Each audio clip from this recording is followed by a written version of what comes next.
Meu filho era solteiro, morava comigo. Como eu já disse, ele estava com 38 anos, era policial civil. E sempre viveu sob muita oração, né? Porque quem é mãe ora muito pelos seus filhos, principalmente quando eles se afastam. Como ele estava afastado da igreja, eu tenho 2 filhos e 2 filhas. No caso, agora só um filho. E era aquela preocupação tremenda. Quando foi em 2009, eu fui ao médico, ao cardiologista, e cheguei em casa dizendo assim, parece que eu estou vendo. Então, essa cena não sai diante de mim. Ele pegando a garrafa para tomar água, colocando no copo. Aí eu disse, Júnior, eu chamava Júnior, que era o nome do pai dele. Júnior, tu arruma a tua vida, porque nesses dias o senhor vai me levar. O médico está suspeitando de angina de peito, não sabia nem o que é isso, nem sei, né? Aí ele olhou para mim e disse, quem tu, maninha? Ele era muito alto, tinha 1,86 m, quase 100 quilos, um tipão de homem. Aí ele olhou para mim e fez, vê o que eu estou te dizendo hoje. Tu vais me enterrar primeiro. Aí eu disse, misericórdia, está repreendido. Dentro de mim, né? Para ele não ouvir. Essa palavra está repreendida. E fiquei com aquilo. E no meu aniversário em outubro, as irmãs fizeram dia 12 de outubro, fizeram dia 15, o pastor Severino Júnior foi. Quando ele me viu, ele foi entrando, subiu no púlpito e disse, é bem rápido por conta da escola bíblica, que é em outubro, né?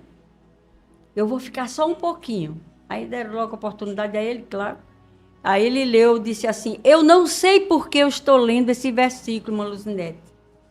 Coma pão e beba água, porque a jornada vai ser longa. Aí quando ele desce para se despedir, para vir embora aqui para o Templo Central, ele disse de novo, olha, eu não marquei versículo nenhum para dar para a senhora. Coma pão, aí ele repetiu. Eu disse, certo. E fiquei. Isso foi em 2009. 2010, que já foi o ano, eu estava na consagração, como a gente chama, da comissão. E na terça-feira, estávamos todas em jejum. E eu estava nesse momento chorando muito, orando inclusive por ele. Porque ele vivia pelo meio do mundo, né? Assim, Qual era a função a dele? função dele? Ele era policial, civil. Sim. Eu encontrava muito ele aqui na área de Santa Mara, na viatura, e ele não queria que eu ficasse por aqui. Era perigoso, não sei o que. Até hoje Jesus tem me guardado, eu só dizia isso. E então, eu percebi que uma pessoa se ajoelhou junto de mim. Aí eu abri o olho, era uma irmã da comissão que estava sentada do outro lado. Aí eu olhei, o que foi que houve? Perguntei, ela disse, irmã Luzinete, não dá para ficar mais no meu lugar. Eu disse, o que aconteceu, menina? Disse baixinho, né? Porque as outras estavam orando. O Senhor mandou lhe dizer que cuida muito dos seus filhos. Eu disse, sim. Mas também, ele mandou dizer que grande vai ser a surpresa.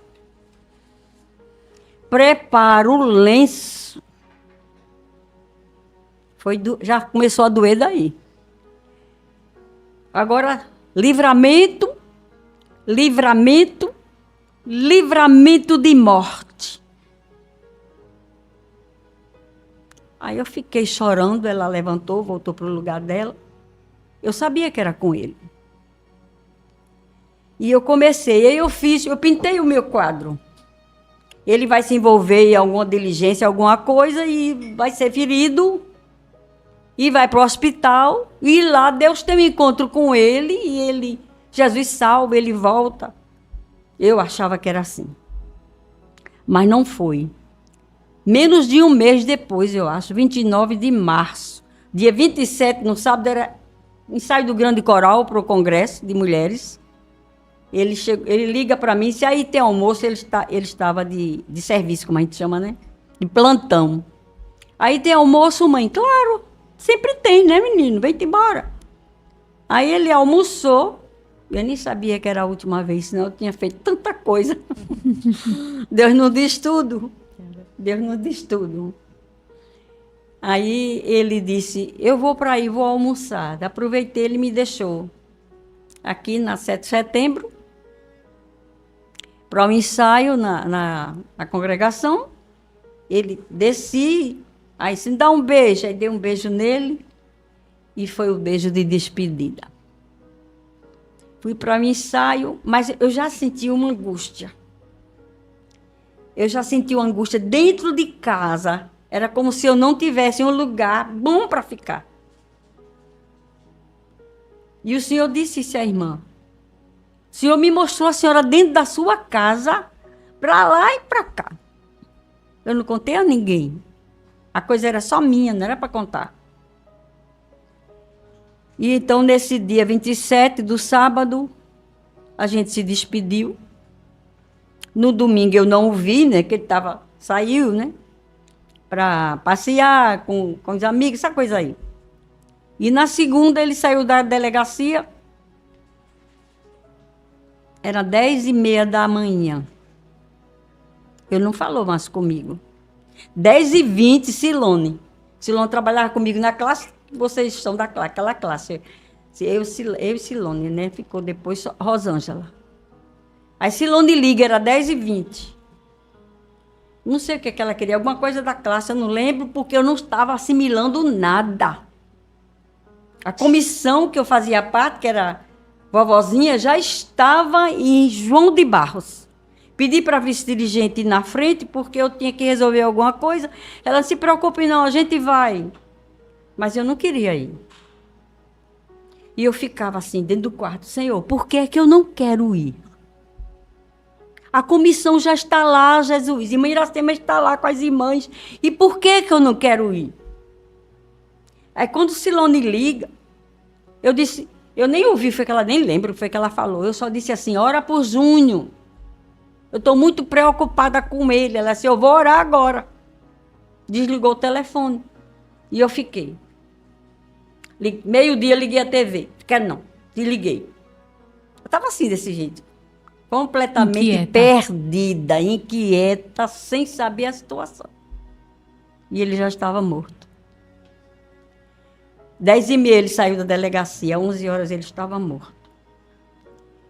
E então eu fui para o ciclo de oração. Sofreu um acidente. Eu fui para o ciclo de oração. Eu disse a Silone que ia para o ciclo de oração. E ninguém sabia onde eu estava. Minhas filhas, todo mundo ligando para o meu celular. Esqueci o celular em casa, parece uma coisa. A gente vai depois contando a história, vai vendo, vai ajustando. Quebra-cabeça, sim, né? Quebra-cabeça. E ninguém me achava. Aí quando uma menina do coral, que também é do Projeto Samuel, liga para a Silone, diz, olha, a gente está tudo aqui procurando Luzinética, e ela contou para a Silone o que aconteceu. Ela, misericórdia. Eu falei com ela, eu sei onde ela está. Aí foram para João de Barros. Umas 3 horas, eu sou muito detalhista, viu? Umas 3 horas a dirigente me deu a oportunidade. O presbítero Jesaías era o responsável pela congregação, e ele falou todos os vales da Bíblia, menos do Salmo 23. Ele saiu falando na mensagem dele, o vale tal. Eu disse, é por aí que eu vou pegar, deixa. Aí eu li o Salmo 23, ainda que eu ande. Glória a Deus. Pelo vale da sombra da morte.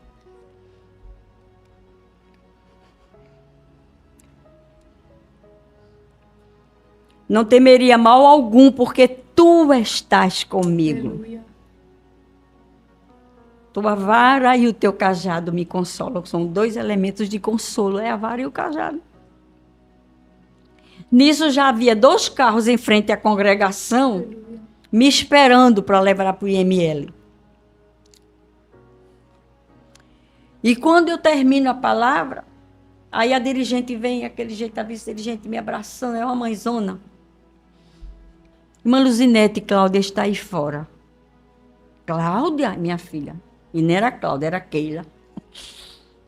Quando eu saio na porta, que a gente chama porta do Oitão, estava Loide Rosa, estava Silone, estava minha filha, tinha um monte de gente. Aí eu botei as duas mãos nos ouvidos e disse, eu não quero ouvir. Eu já sabia. Eu não quero ouvir, não quero. Eu não acredito. Aí comecei a gritar. Depois até eu pedi desculpa à dirigência da oração, porque eu falo muito alto, né? As irmãs ouviram dentro do templo, né? E eu disse, irmão Jesaías, ele veio ver o que era, eu disse, por favor, liga para o pastor Ailton, para o pastor Severino Júnior, diz o que aconteceu. Finalmente, aí veio o pastor Severino Júnior e disse, olha, pastor Ailton está numa reunião, mas eu vim ficar com a senhora, muito bem, mas para mim tudo fazia. Aí fui direto para o IML e não me deixaram ver. Arrumaram ele direitinho, só me deixaram ver quando ele já estava no caixão. E é uma cena terrível. A gente está acostumado aí, né? Vou ver velório de irmão fulano, velório... Mas quando se trata da gente, difícil. E quando é um filho, sabe onde foi que eu senti a dor? No meu estômago. Aqui no abdômen era dor, literalmente dor. E eu disse, Jesus, eu sofri tanto para ter esse menino. Ele nasceu tão grande, já tão pesado. Passei de 4h30 da manhã, ele veio nascer às 4h30 da tarde. Foi muita dor, mas igual a essa, não tem. E quando chegou a irmã Judite, depois do programa A Mulher e Seus Desafios, ela foi me ver. E eu lá, calada. E ela foi chegando, me abraçou e disse, o que eu faço agora tu não sabes. Vai saber depois. E olhou para o caixão, olhou para mim e disse, salvação não é mérito seu. É entre Deus e ele. E a preocupação era essa. Era Jesus ter salvo a sua alma. Mas Deus não deixa nada por terminar. Aleluia. Ele sempre cumpre e é fiel no que diz, titim por titim. Aleluia. Aí chega um irmão, eu não conheço essa irmã, não vi mais, só nesse dia, nessa hora. Ela assim, cansada, ofegante, de ter vindo correndo, como ela disse. Ela disse, eu estava em casa, não me deu a paz, não me deu bom dia, nada, ela só perguntou, é aqui que é Désio? Aí o pessoal do Filadélfia estava assim, é aqui sim. Aí ele entrou, todo mundo achava que ela me conhecia. Chegou para minha filha, quem é a mãe dele? Ali, ó. Estava até junto de Aimee e outras dirigentes. Aí a Aimee se lembra disso. Aí ela chegou para mim e disse assim, eu estava em casa, e eu vi pela RBN, que na época era Rádio Boas Novas, e vim correndo lhe dizer que Jesus salvou seu filho. Aleluia. Aí eu fiz. Aí olhou para o caixão e disse, o que Deus tinha na vida dele não era isso, mas ele não quis. Como é importante a gente tomar uma decisão. Deus respeita, ele não quis. Aleluia. E ele fez assim, porque lá na frente a senhora ia chorar muito mais. Aí fez. As irmãs se afastaram um pouquinho, sentaram essa irmã, até hoje, eu não sei quem foi. Ninguém perguntou o nome dela, nem onde ela morava. Eu achava que ela era da área 1, que ela veio correndo. Ela disse, eu vim correndo, e ela estava ofegante, ela vinha cansada de correr. E agora? Para comprovar, a gente sempre gosta de dar uma confirmação, né? Se Jesus fala, né? A gente não, eu quero que Deus confirme. Mas é bíblico, né? Verdade. E eu quero uma confirmação. Aí fiquei. Só fui para o ciclo de oração na outra semana. Não, pode falar. Eu só fui ao ciclo de oração na outra semana, quando eu vou chegando, A vice-dirigente me abraçou, parecia que eu não via ninguém, o povo tudo distante, que sensação horrível. Aí disse assim, Jesus salvou seu filho. Eu fiz do mesmo jeito. Vá conversar com a Augusta. A Augusta ainda está lá na comissão. Aí eu fui, procurei a Augusta. Augusta, o que é que tu tens para me dizer? Ela disse, olha, a família do meu marido mora em Surubim. Eu acho que é esse nome. E ele veio para Recife naquela segunda-feira. E quando ele escutou a pancada do ônibus no carro, na viatura da polícia, ele parou o carro e foi ver o que era. Quando ele chegou perto, aí eu já vou passar para ele, porque eu conheci esse irmão 2 anos depois. Era um diácono da igreja lá, onde ele mora ainda. Uhum. E ele disse assim, eu fui falar com ele, aí a irmã me apresentou, disse, aqui é a mãe do rapaz, tá? Ele disse, a senhora é mãe daquele menino lindo? Eu disse, fui. Eu posso falar numa morte linda? Eu disse, fica à vontade. Foi linda a Glória a morte do Deus. seu filho. Eu vi quando tiraram ele da viatura. Ele estava muito ofegante, cansado, porque ele quebrou a costela e furou o pulmão. E houve hemorragia. E os bombeiros colocaram ele no chão, começaram a dar massagem, como eles fazem, né? Mas antes disso, ele disse que se aproximou para evangelizar, que esse gosta de fazer isso, mas fizeram um círculo, ninguém chegou perto. Mas quando colocaram ele a fio comprido no piso, na estrada, né, que ali era a estrada, ele olhou para o céu, ele abriu o olho, ele sorriu, colocou essa mão aqui e a outra ele levantou. Aí o irmão disse, esse menino é filho de crente ou está afastado da igreja? E o Espírito Santo disse a ele, ele está indo salvo. Aleluia. Glória a Deus. Aleluia. Aleluia. Glória a Deus. E o que eu quero dizer com isso tudo? Eu sei que a saudade dói às vezes. 15 anos depois, eu ainda sinto muita falta dele. E saudade, por sinal, diga-se de passagem, saudade é uma palavra que só existe em língua portuguesa. Isso. E o que é saudade? Que? Me diga aí. É a vontade de rever, de estar perto, de dar um cheiro, no meu caso, de dizer para ele, eu te amo. Eu aproveito para dizer às mães que estão me escutando, que os filhos estão afastados da igreja, estão em droga, qualquer coisa semelhante. Não desista. Ame. Tolere. Tenha paciência. Ore. Diga a ele que o ama. Não deixe para dizer quando não tiver mais jeito. Porque ele não vai ouvir mais. Então tem que dizer agora, enquanto está em vida. Tudo quanto a gente tem que dizer, que elogiar. Em vida. Que depois, todo mundo sabe disso, não tem mais jeito. Então a morte é uma coisa que ninguém quer passar por ela.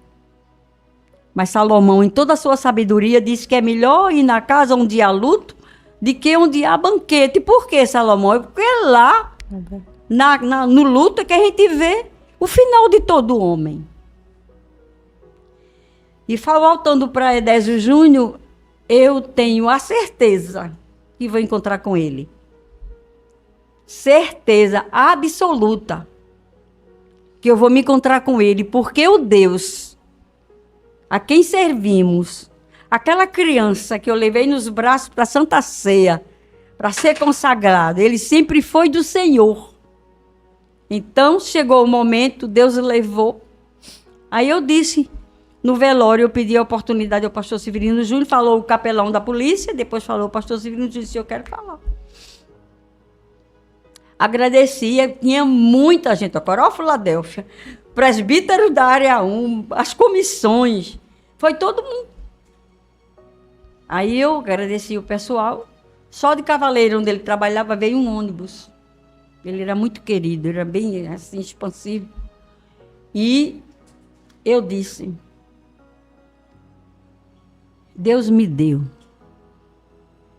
Deus tomou. Bendito seja o nome do Senhor. Eu falei de Jó. Não é à toa, falei. Ainda disse, Jó perdeu os 10 filhos num dia só. Eu só perdi um. Ficaram mais 3. Então, bendito seja o nome do Senhor. E foi assim que eu soube que Deus não... Como é que eu ia saber? Deus mandou esse homem. Ele disse, irmã, eu nem vinha para Recife naquela manhã. Mas de repente me deu uma vontade, juntei mais 2 amiguinhos dele lá, 2 rapazes, e resolveu. Por que que Deus mandou? Para ser testemunha, ele tinha que ser um parente de uma moça, de uma irmã da comissão que trabalha comigo.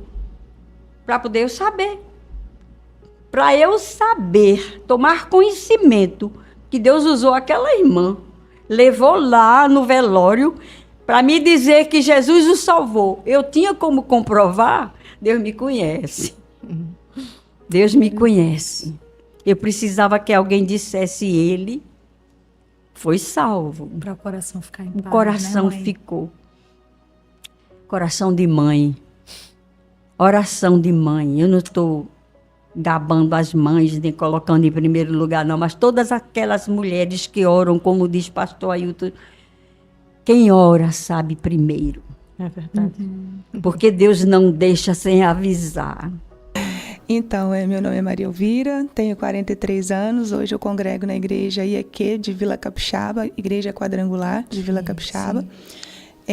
Sou filha única e eu nasci no interior de Minas, na cidade chamada Lajinha, com poucos habitantes no interior.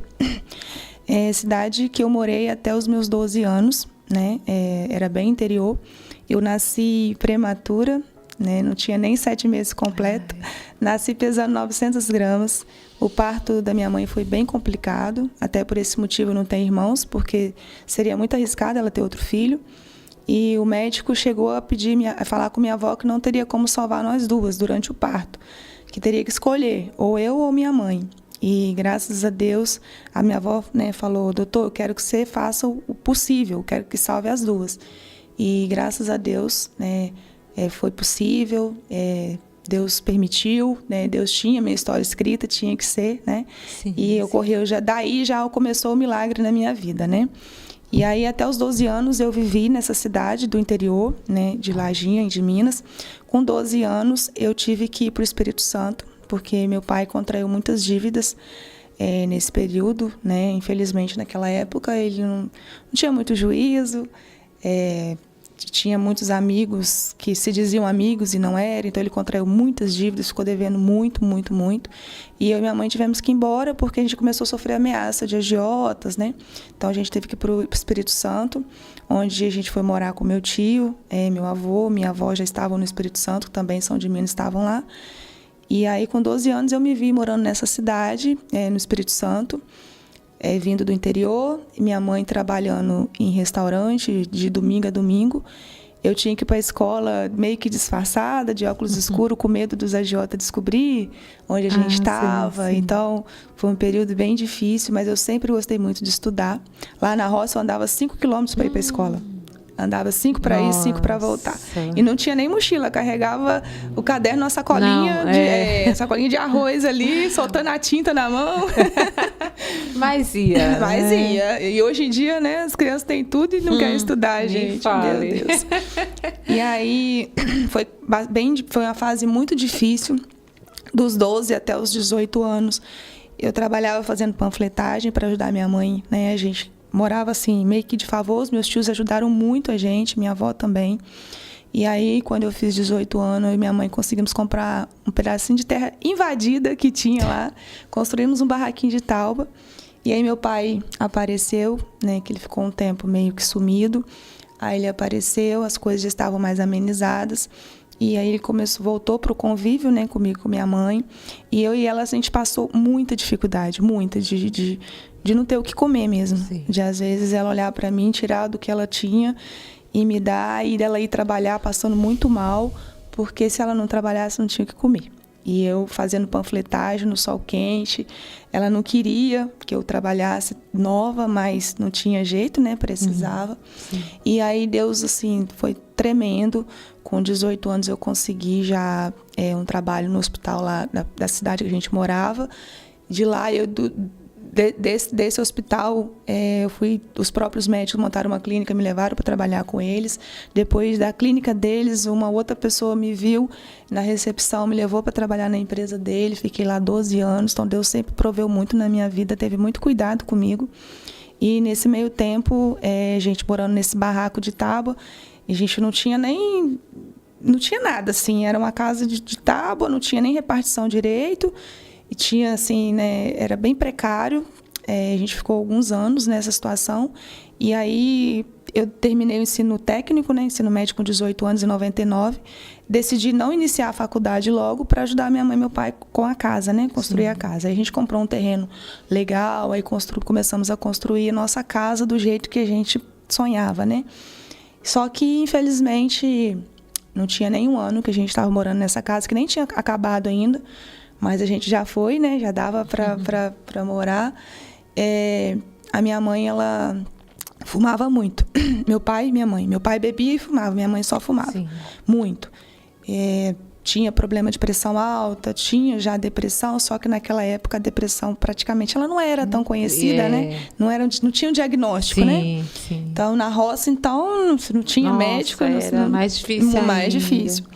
E aí, né, passou muita raiva com meu pai e tudo. Então, a pressão dela oscilava muito. E aí, meu pai já morando com a gente, eu ainda falava, pai, não faz raiva na minha mãe, não. Mas era a mesma coisa que falasse o contrário, né? O bichinho era terrível. Meu Deus. E um dia eu trabalhando, no trabalho, me ligaram do hospital falando que ela estava passando mal. Aí larguei tudo, fui correndo, cheguei no hospital. O médico falou, a pressão de sua mãe está muito alta, estava 21, alguma coisa. Tem que levar ela para o cardiologista, investigar o que está acontecendo. Né? E ela sempre se preocupava muito comigo, porque eu tinha saúde sensível, né? Nasci prematura. E ela sempre se preocupava muito comigo. E ela escondia que ela sentia, ela escondia que o médico passava o remédio, ela escondia a receita. Sempre falava que estava tudo bem, não estava, né? E aí levei ela no cardiologista do SUS, né? Ela não tinha plano, na época não tinha nem condições de ter. E aí o cardiologista passou um exame de esteira.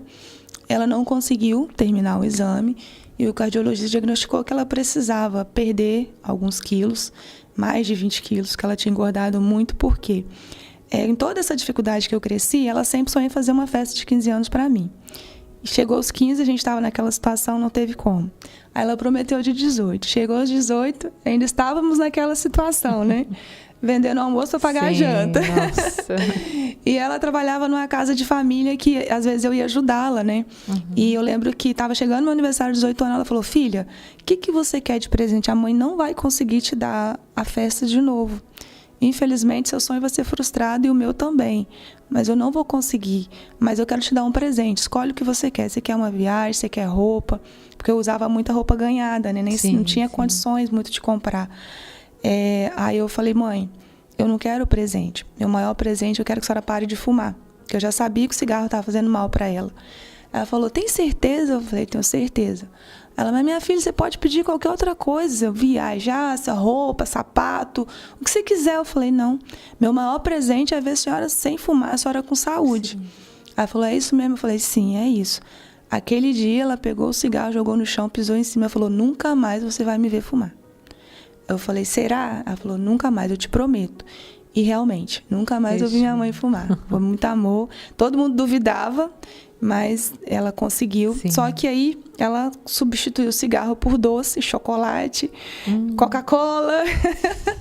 Era fã do refrigerante. É quase a mesma coisa, né? Não mudou muita coisa, né? Difícil, se não né? se cuidar, Exatamente. Difícil. Escondia a caixa de bombom debaixo da cama para eu não ver que ela estava exagerando.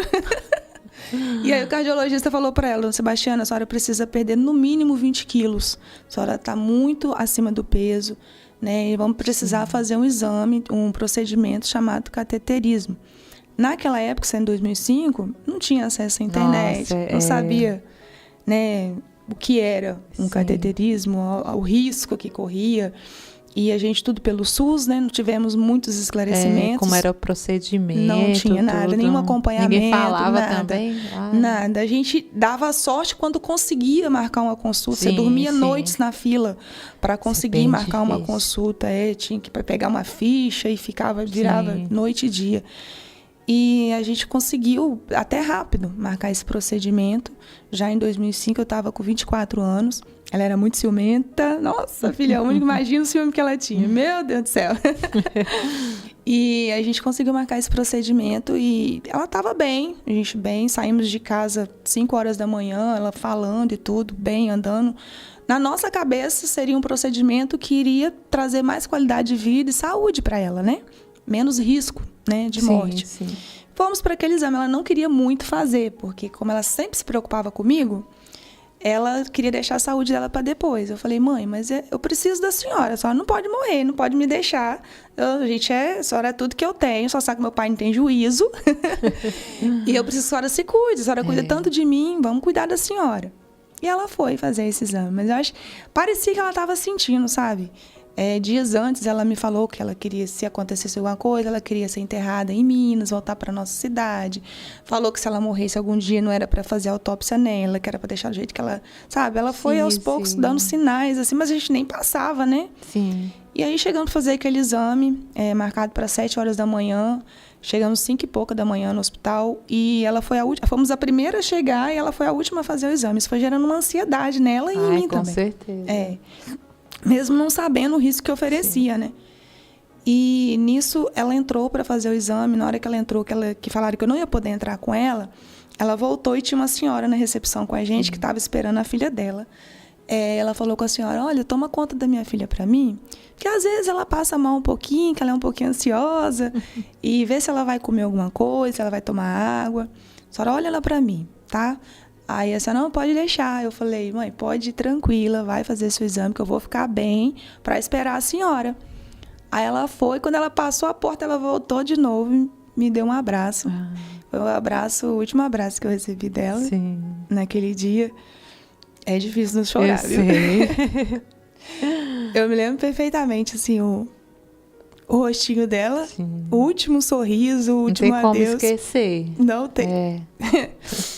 Eu sinto muito saudade. Nossa, é demais. Todos os dias. Mas hoje, graças a Deus, é uma saudade que não dói tanto, né? Deus vai curando.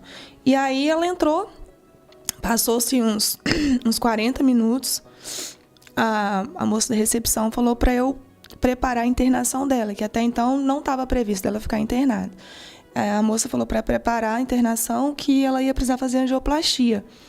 Eu entendi que era para preparar essa internação, fui pro bloco auxiliar que tinha, do hospital que cuidava dessa parte. Voltei correndo, né, para ver se tinha terminado o procedimento, para levar ela para internação. Quando eu cheguei na recepção de volta, chegou um acadêmico perguntando quem era a acompanhante da dona Sebastiana. Eu falei, sou eu, filha dela, já acabou? Já posso levar ela pro quarto? Ele simplesmente, seco, sinto muito informado, a dona Sebastiana veio a óbito. Nossa. Eu, como assim? Minha mãe entrou aqui sorrindo, andando, falando. Como que minha mãe morreu? Não. Você tá brincando, é mentira. Na época tinha um computador daqueles antigos na recepção. Eu quebrei o computador, bati na recepcionista, bati nele, bati em todo mundo que aparecia. E foi assim... Revoltante. Minha mãe com 46 anos entrou sorrindo, achando Nem que... entrou passando mal, Não, né? andando, sorrindo, acreditando que ia voltar para mim, para nossa família, para nossa vida. Todos os sonhos da minha vida, meu projeto de vida era fazer minha mãe feliz, dar o melhor para ela, sabe? Colocar, restituir tudo que ela passou de sofrimento, que ela mesma dizia que era por mim, que ela aguentou tudo que ela aguentou, né? Nunca desistiu. E meu projeto de vida era ver ela feliz. O que me fazia feliz era ver minha mãe feliz. E naquele momento ali, como se meu mundo tivesse acabado, né? Foi muito difícil. Eu tinha muita mágoa do meu pai por tudo que a gente tinha passado. Ele bebia muito, brigava muito com ela, aborrecia muito ela. Então, eu cresci vendo isso. Então, eu tinha muita mágoa. Sim. E quando ele chegou no hospital, que ela já havia morrido, e eu tive que dar notícia para todo mundo. Tive que buscar força de onde não tinha naquele dia. E quando ele chegou, Eu olhei para ele e falei, você que tinha que ter no lugar dela, você que tinha que ter ido. Minha mãe não tinha que ter morrido, eu estava preparada para perder você, não ela. Você que aprontou a vida toda vai ficar, e minha mãe que sofreu a vida toda, Deus levou.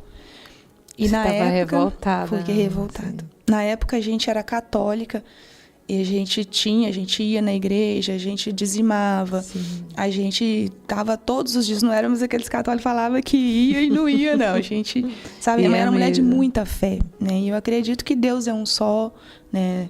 Ele conhece o coração, o que vale é o nosso coração, né? Deus ama um coração aquebrantado.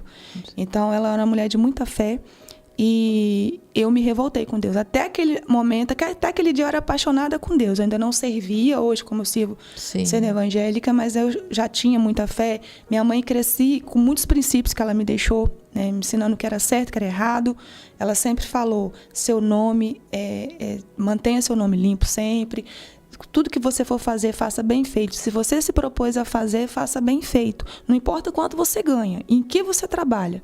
Você se propôs a fazer, você faça. Ninguém vai te obrigar, né? Então, ela me deixou princípios inegociáveis, que eu tenho certeza que são princípios que ela buscou na palavra de Deus, na sabedoria que Deus deu para ela, né? E qual foi o procedimento que ela teve para vir a óbito? Ela fez cateterismo. E ficou assim muito claro que foi um erro médico. Teve um erro aí, um erro médico. E na época não fizemos autópsia porque ela havia me falado que não queria que mexesse nela. E eu entendi que não ia trazê-la de volta, né?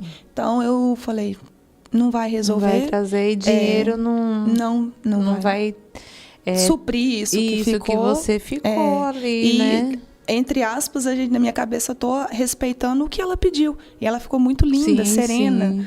Ela tinha participado de um retiro da Igreja Católica, que eu até trabalhei nessa época, né, nesse retiro.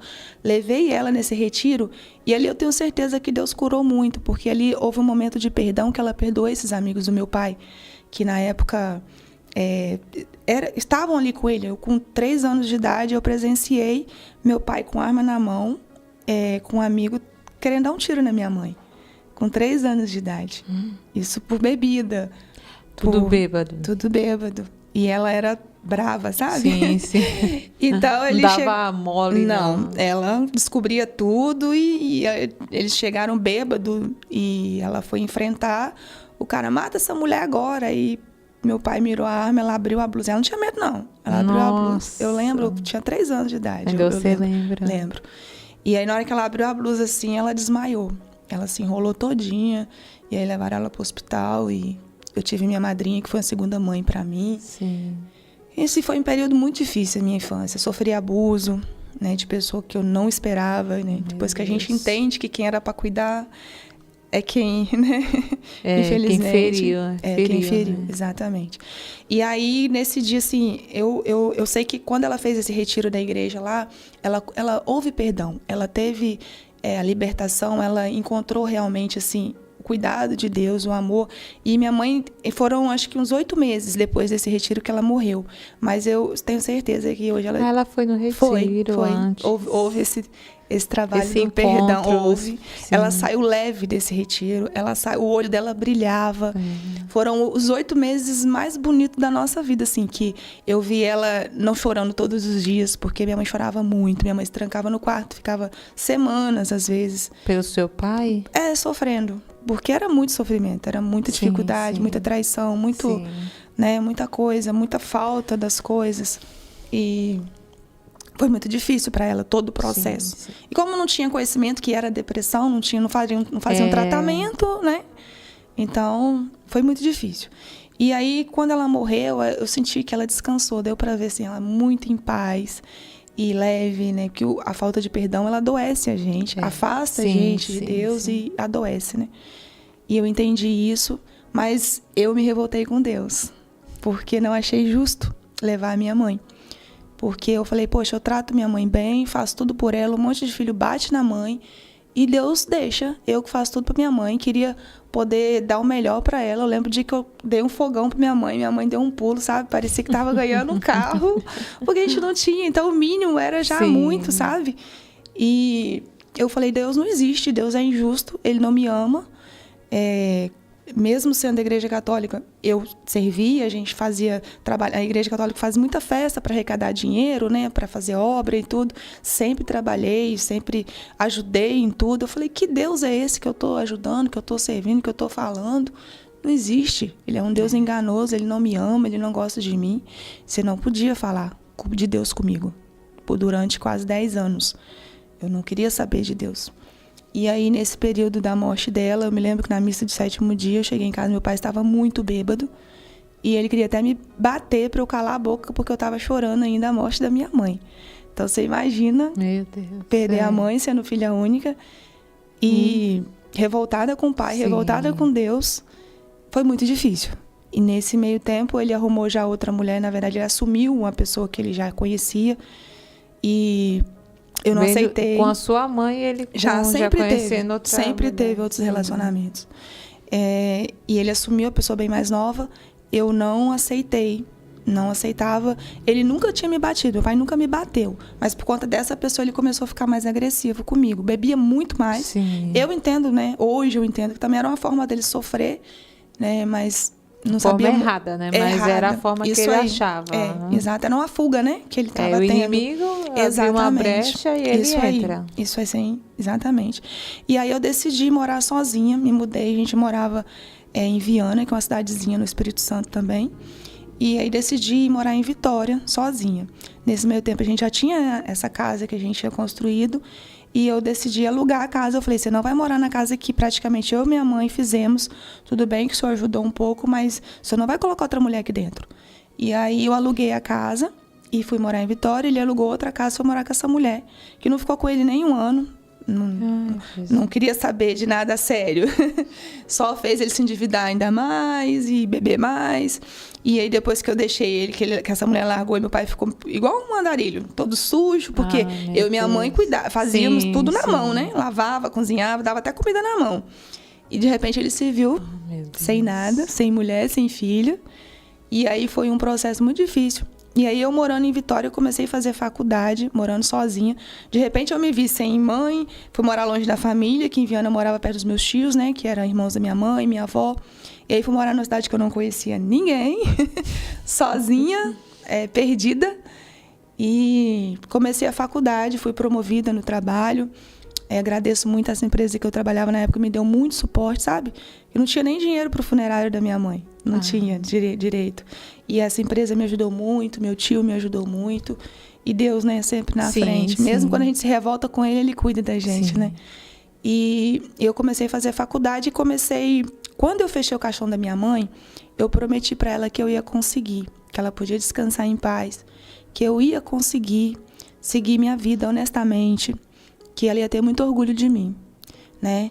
E para mim era inadmissível chorar, sofrer muito. Eu tinha que superar, na minha cabeça eu tinha que superar, porque eu queria que ela me visse feliz, né? Sim. E eu comecei a ter uma depressão que eu não aceitava, né?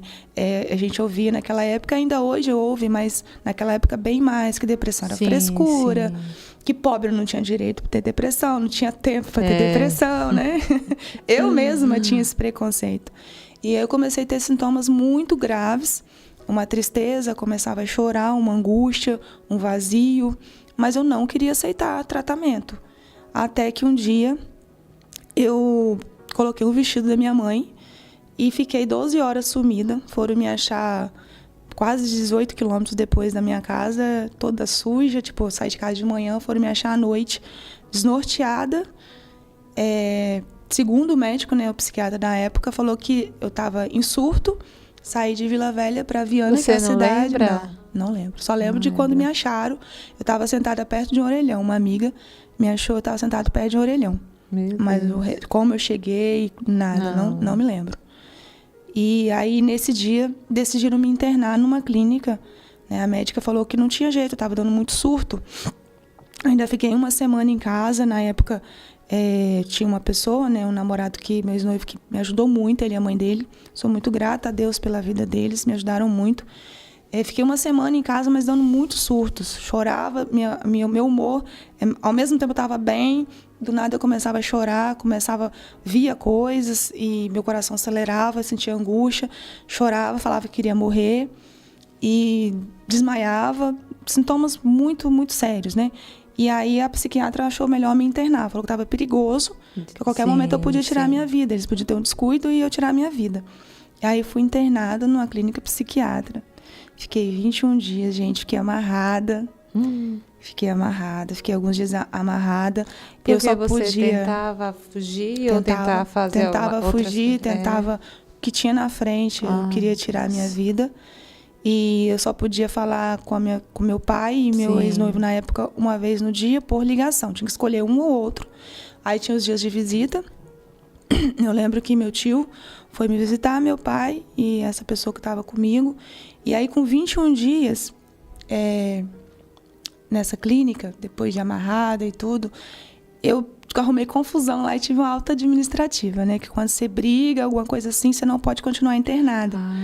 E aí eu tive que começar um tratamento dia e noite. Eu ficava durante o dia na clínica e dormia em casa. Sim. Aí fiquei mais uns 15 a 20 dias com tratamento dessa forma, mas não estava surgindo efeito. E o psiquiatra falou, vamos ter que internar ele no hospital. Eu já não sentia vontade de comer, eu não queria tomar banho, eu quase não conversava, eu perdi total a vontade de viver. E aí eu fiquei no hospital internada por 3 meses, não comia direito, não falava, ficava totalmente paralisada. Cheguei a ter sérios problemas de estômago, fecaloma, que não ia ao banheiro, né? Então tive que fazer bastantes procedimentos agressivos. E a médica chegou a me desenganar, chamar a família. Minha madrinha veio de Minas, que foi essa que ajudou muito minha mãe, né? Me ajudou a me criar, me visitar, porque o que se ouvia era que eu não teria muito tempo de vida.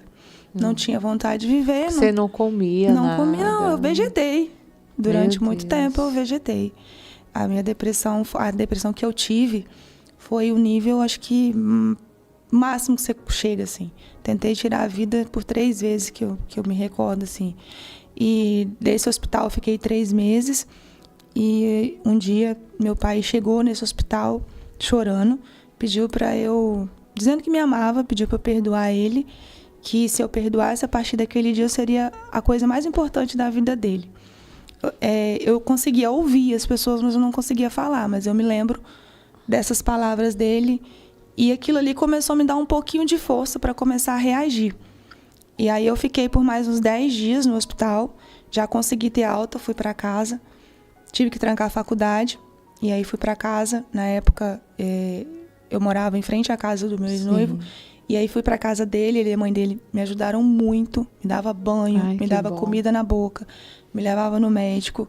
Foram 3 meses assim também de cama, não tinha força para levantar, eram muitos remédios, eu tomava 10 tipos de remédio da tarja preta. Eu vivia dopada, eu não tinha vida. Foram assim dias muito difíceis, de médico desenganar, de família, de todo mundo olhar. Às vezes as pessoas falavam, reage, você precisa reagir. Aí eu falava, o que vai acontecer de bom daqui a 5 minutos? Minha mãe vai voltar? E aí ninguém responde. Eu falei, não vai, então para que eu vou viver? Eu via as pessoas sorrindo, me dava nervoso. Por que essa pessoa está sorrindo? A vida não tinha sentido para mim. Eu falava, para que viver? Perdeu total sentido a minha vida. Não tinha a mínima vontade, nada. Não tinha vontade de tomar banho. E eu sempre fui vaidosa. Não penteava cabelo. Meu cabelo caiu quase todo. Meu Deus. Eu fiquei muito ruim. Fui total desenganada. Mas assim, quando a gente desiste de Deus, Ele não desiste da gente, né? Quando tem propósito, né? Sim. Não foi à toa que Ele me deu ali a vida, mesmo nascendo prematura, né? Meu milagre já começou ali. E seu noivo, ele desistiu? Nesse período de 2006 até 2011, ele esteve do meu lado imparcialmente, assim. Desde quando eu fiquei internada no hospital, na casa dele, saía do trabalho, às vezes eu tinha crise no meio da rua, ligavam para ele, largava tudo, ia. A mãe dele foi uma mãe para mim. Sou muito grata a Deus pela vida deles. E aí ele trancou a faculdade que ele fazia de ciência da computação para fazer administração junto comigo, né, para ter esse cuidado. Ficar do seu lado. Exatamente. Um pouquinho de ciúme também, mas eu entendia como um cuidado, né? Sim. E me ajudou muito. E aí, né, foram assim, os 2 anos mais difíceis, de 2006 até 2008, foram os mais difíceis. E aí eu consegui retomar para a faculdade, consegui, mesmo não indo todos os dias, fazendo tratamento, psicólogo, psiquiatra, mas já conseguia andar, já tomava banho, Tinha desânimo ainda, tinha oscilação de humor bastante, crise de pânico. Saía para ir no restaurante, sentava, as pessoas pegando a faca para comer, eu olhava, via a pessoa vindo com a faca para me matar. Eu saía correndo, levantava, correndo, ia correndo, até chegar um ponto que eu caía, desmaiava, perdia a fala, aí me levava para o hospital. Aí Meu ficava ali Deus. internada 5, 6 dias, tinha alta, voltava para o hospital de novo. Então foram Era 2 assim. anos. Era 2 anos dessa forma. E aí depois eu comecei a reagir de uma forma mais positiva. Aí já consegui ir mais para a faculdade, retomei para o trabalho. Quando eu retomei para o trabalho, a empresa era muito boa, me deu boas oportunidades, mas eu não sabia nem mais ligar o computador. Não lembrava de nada. A minha chefe, na época, até falou, eu acho que remédio comeu seu cérebro. Porque... Jesus. Na época, ela teve que ter uma conversa séria comigo. E depois, assim, Deus operou um milagre tão bom, tão maravilhoso, que 1 mês eu já tinha conseguido aprender tudo de novo. E eu trabalhava com faturamento de comércio exterior. Era muito cálculo. Eu consegui cobrir férias sem errar e tudo. Aí um dia ela me chamou para conversar. Ela falou, desculpa pelo que eu te falei. Eu sei que doeu, né? Eu ter te falado aquilo que achei que você não ia conseguir. Achei que eu ia ter que te mandar embora, mas a gente quis te ajudar e tudo. E você me mostrou que você ia conseguir, você conseguiu, parabéns. Hoje eu sou muito amiga, você gosta muito dela, sou muito grata. Mas doeu ouvir aquilo, Sim. tá? Mas, por um lado, foi muito bom, que me fez... criou um desafio, né? Sim, sim. Eu acho que o ser humano precisa ter um pouco disso, né? E aí ali eu comecei a reagir, ainda tomando bastante remédio de tarja preta ainda. Consegui em 2011 me formar na faculdade. Essa empresa me ajudou muito. E eu tinha desconto de quase 30%, né? Porque tinha um convênio com a empresa. Quando eu precisava faltar por algum trabalho da faculdade, era tranquilo. Saía mais cedo fazer prova. Na minha formatura, ela me deu 15 dias para eu cuidar de tudo da formatura, né? Para eu ser sozinha. Então, era tudo eu, né? Sim, então, sim. tive muito apoio. Sou muito grata.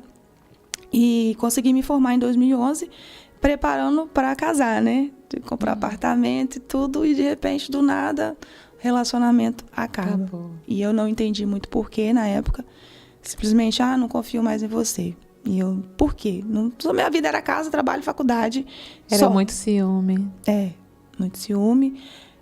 Acho que ainda tem coisas que eu não tenho certeza, nunca mais vi a pessoa, tipo, tomou...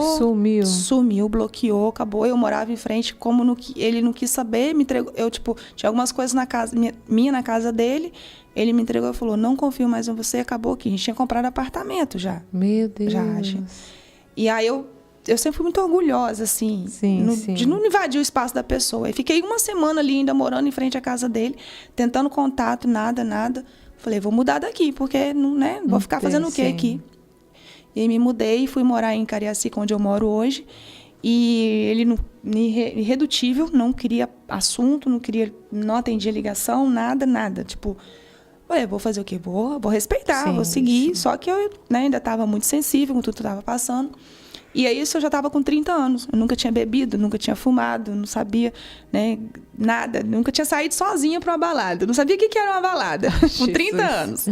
Minha mãe ciumenta, né? Depois num relacionamento doente, então não tinha vivido isso. E aí eu falei, agora eu tô morando sozinha, solteira, né? Minha mãe não tá aqui para me proibir de nada, teoricamente. Vou curtir a vida. Essa tristeza que eu sinto agora vai passar. Ilusão, né?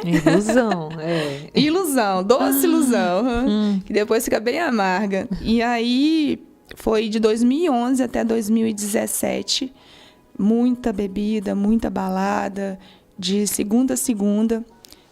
Nesse período, eu trabalhei nessa empresa 12 anos, mas chegou um ponto que eu estava bebendo tanto que eu já ia trabalhar, faltava, ia já não, sabe? Eu estava vivendo por viver, eu estava vegetando, eu estava sobrevivendo. Dentro de mim existia um vazio muito grande. O meu sorriso não existia mais. Minha família, meu pai, quando me viu beber, ficou impressionado, veio falar comigo. Eu falei, quem é você? Você vive bêbado, vive bebendo. Você não tem moral nenhuma para me proibir de beber. Né? Ele ficou triste, falou o quê? Era verdade. Não dei exemplo. Não deu. E aí fiquei até 2017 nessa vida aí, né? Aí saí desse trabalho, 12 anos, deu um dinheiro significativo a minha rescisão. Se você me perguntar onde foi tudo, eu vou te responder. Roupa, balada, Foi ali. Tudo 12 isso. anos. Ah, Não tinha intenção de nada, não queria construir nada, tinha terminado a faculdade, estava só sobrevivendo. Eu vivia um dia de cada vez. Não conseguia ficar sozinha em casa. Então, eu queria encher minha casa de gente. e o apartamento, você vendeu? Ele devolveu a parte que eu tinha dado de Ah, entrada sim. e ele ficou com o apartamento. Sim. Com 6 meses, se casou com outra pessoa e foi morar lá. Isso que eu soube, né? Nunca mais tive contato. Sim, nunca mais. Nunca mais tive contato. Mas fiquei sabendo depois, vi, né, alguma coisa em rede social também. E aí foram esse período todo bebendo, tomava ainda bastante remédio de tarja preta, acho que de quase 8 para 10 ainda, tomava muito. Aí bebia a noite toda, chegava em casa, tomava aquele coquetel de remédio. Aí o médico falava, Maria, você vai morrer, você não pode fazer essa mistura. Eu falava, doutor, se eu morrer hoje, amanhã faz 2 dias. Tô vivendo por viver, não sei para quê, que graça que tem viver. Eu, por mim, Deus já me levava. Ai, que graça que tem a vida. Eu vivia assim. Eu entrava às vezes no ônibus para trabalhar, olhava as pessoas sorrindo. Às vezes eu falava assim, eu queria ter uma vida normal, assim, ó, voltar a sorrir. Tantas pessoas já perderam a mãe, conseguiram. Por que eu não consigo? Eu ficava no meu pensamento. Sim. Aí eu, já sei, porque o senhor não gosta de mim. O senhor não me ama, Deus não me ama, né? Tinha esquecido disso, eu conversando com ele. Ai, meu Deus. E aí, em Dia das Mães, maio de 2017, no Dia das Mães, eu saí para um churrasco com os amigos e naquele dia eu bebi muito, porque o Dia das Mães era muito difícil, né? Ainda é, mas hoje mais tranquilo. Sim. E aí eu bebi bastante e teve uma hora que eu caí. Só que eu não caí de bêbada. Eles acharam que eu estava bêbada, mas eu tinha tido uma reação, o início de um surto, né? Da depressão, que começou ali. Comecei a chorar. Eles acharam que eu estava chorando por estar bêbada, e não era. Eu estava tendo um surto. É um desespero da alma, um vazio, saudade da minha mãe. Não via sentido na vida. A depressão, ela te causa um vazio na alma muito grande. É uma dor que quem olha não consegue enxergar porque não tem ferida física. Mas tem uma ferida na alma. Não tem mais vida, não tem... Tudo perde tem nada, sentido. Tudo perdeu. Não tudo tem esperança, não tem... Não só tem. o corpo que tá ali, porque você sobrevive. tudo assim já... Sua alma e seu espírito não existe, né? Você não alimenta com Deus, né? Não tem como. Também. Com raiva de Deus. Isso. E eu vivi aí nesse período todo aí, nessa balada, e chegou esse Dia das Mães, que aconteceu isso, aí me levaram pra casa, me soltou lá dentro assim, ó, tá bêbada, fica aí. Lembro que me deixaram lá no meu apartamento. E naquele dia ali, eu desisti da vida. Eu tinha conseguido um trabalho que eu tinha sofrido assédio. Eu já sofri bastante assédio na vida, assim, infelizmente. Mas, graças a Deus, sempre consegui sair de cabeça erguida. Às vezes, não tinha nem só água na minha geladeira. Mas eu não aceitava ficar num trabalho tendo que dar algo além do meu trabalho, né? Graças a Deus, eu falava, não nasci para isso. Minha mãe não trabalhou tanto para me criar para eu ser isso, não. E... eu lembro que, assim, eu tinha sofrido esse assédio, isso tinha me deixado muito revoltada também, muito triste. E aí eu publiquei no Facebook que eu estava desistindo da minha vida naquele dia. Acho que foi já do plano de Deus, né? Porque tem gente que fala, quem quer matar não anuncia, não avisa. Já né? escutei isso, não, já gente, de outras pessoas. Não é assim, não. Quem não tem, não sabe o que está falando, gente. Tem um pouquinho de empatia com as pessoas, porque só sabe quem passa e quem já passou. Sim. É um desespero, um vazio. Às vezes as pessoas não acreditam, criticam, falam que é moleza, falam que é frescura. Quer chamar a atenção. Não, gente, não é. É muito sério, né? É muito sério. Sim. Eu sei que é muito difícil, tanto para a pessoa quanto para a família, para amigos entender, mas a depressão, ela realmente deixa a gente sem motivo de viver. É uma dor muito profunda na alma. É como se o tempo todo tivesse alguém apertando seu coração muito forte e aquela dor fosse só aumentando, aumentando, aumentando e nada conseguisse parar aquela dor, sabe? Vai apertando. Sim. Uma angústia muito grande. E aí eu publiquei no Facebook, a família viu, né? E isso, já tomei as 4 cartelas de Rivotril, tarja preta, né? Forte. E aí minha prima conseguiu chegar, me levar para o hospital. E fizeram lavagem, mas foi por muito, muito, muito, muito pouco. Que eu não... Que não tirei minha vida. Sim, sim. E meu pai foi lá nesse hospital e me levou depois para casa. Acho que foi a noite toda ali, né? Eles tentando resgatar a minha vida. E quando eu cheguei em casa, meu Facebook, milhares de comentários. Muitas pessoas dando apoio, mas muita gente criticando. Muita gente criticando. Nossa, foi... Eu recebi, assim, muita gente falando que eu estava querendo chamar atenção. Enfim, né? Aquilo que a quem não entende fala mesmo, sim, né? Sim. Né? E aquele dia eu fiquei com vergonha e eu falei, eu fiz isso porque no fundo a gente não quer. É um desespero, é uma dor, a gente só quer acabar com aquele sofrimento. E o inimigo bota na nossa cabeça que o meio de acabar com aquilo é morrendo, né? E aí eu lembro que quando foi todo mundo embora, eu fiquei sozinha no meu apartamento, eu saí da sala e fui pro quarto. Eu tinha a Bíblia que há muito tempo eu não lia. Ficava lá em cima do lado da cama, só pegando poeira. Não lia. E naquele dia eu tava com muita vergonha, muito perdida. Eu falei, eu botei meu joelho no chão depois de muitos anos, né? Isso foi em 2017. Minha mãe morreu em 2005. Então, de 2005 a 2017, eu não sabia o que era fazer uma oração. Eu não sabia mais. Eu botei meu joelho no chão e falei, Senhor, me ajuda. Eu não quero mais continuar assim. Eu não quero tirar a minha vida. Falei, volta pra minha vida, Deus, por favor. Me ajude a voltar a viver. Eu sozinho não aguento mais. Falei, ninguém consegue me entender. O que vai ser de mim? O que eu vou fazer? Eu não aguento. Volta, Deus, pra minha vida. Me ajuda, se o Senhor existe. Me ajuda. Me perdoa se eu me revoltei, se eu não entendi. Me ajuda a entender. Me ajuda a perdoar, a me perdoar, porque eu me culpava muito de não ter tido condições de pagar para minha mãe fazer o exame, de pagar um plano de saúde para ela, sabe? E aquele dia ali, Deus falou comigo. Ele falou, filha, quanto tempo eu esperei. Ai, foi lindo. Quanto tempo eu esperei por esse momento. E ali eu senti Jesus me abraçando.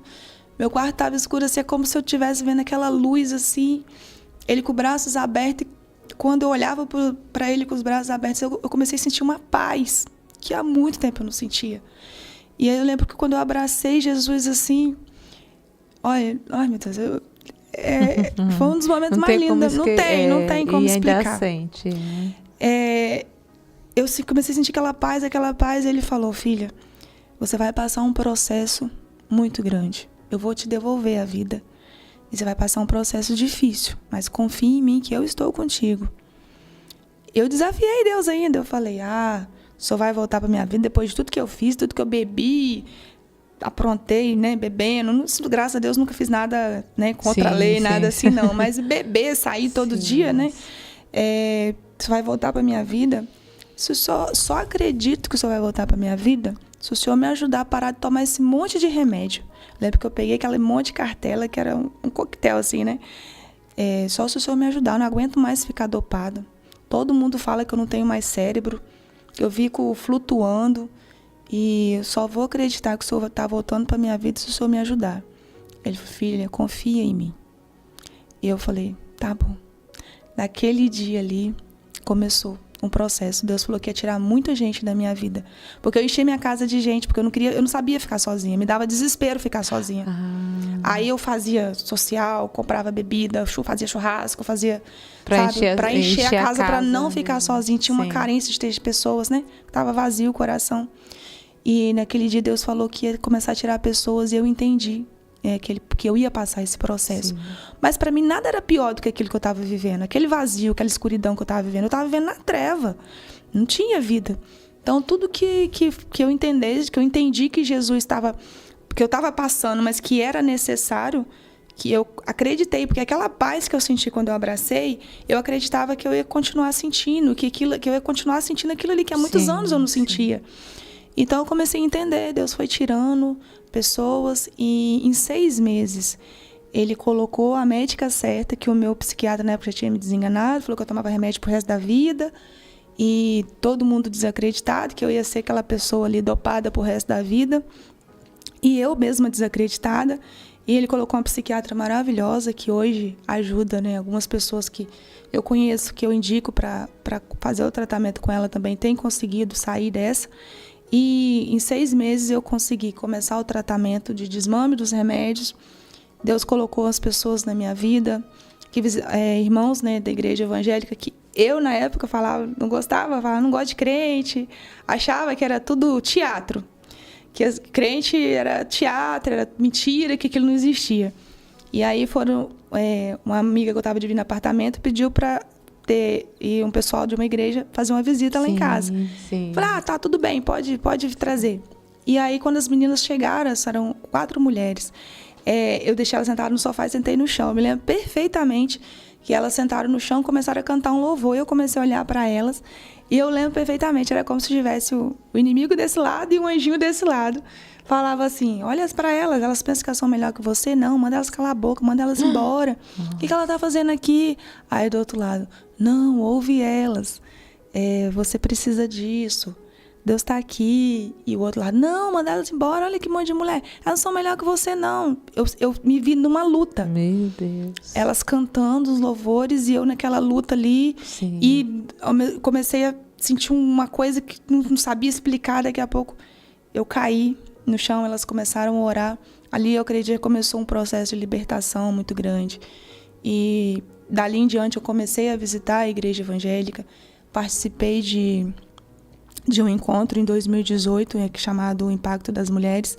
E lá, esse meu período, eu ainda tinha muita briga com meu pai. A gente não tinha relação... Nossa relação era péssima. Ele só me ligava bêbado e a gente brigava muito.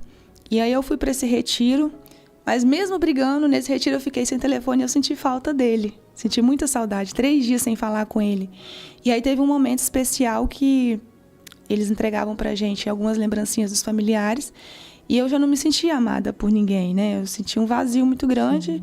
As pessoas eu achava que só tinham pena de mim, todo mundo achava que tinha pena, né?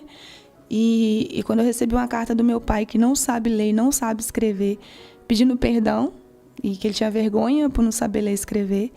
E aí a minha líder, na época, a líder da célula, falou... Vivi, que ela me chamava de Vivi. Aqui a letra é minha, mas as palavras é do seu Sebastião, seu pai. Ele manda te pedir perdão, desculpa por ele não saber escrever, mas ele quer dizer que te ama muito, que você é muito especial para ele, que você é a razão da vida dele, que tudo que ele mais quer é viver bem com você. Nossa, aquilo para mim foi... E ele humildemente, né, ele falou que queria mandar um presente muito bonito para você, mas ele não tinha condições. Ele mandou um devocional diário, né, o Diário da Mulher. Sim. Coisa mais linda.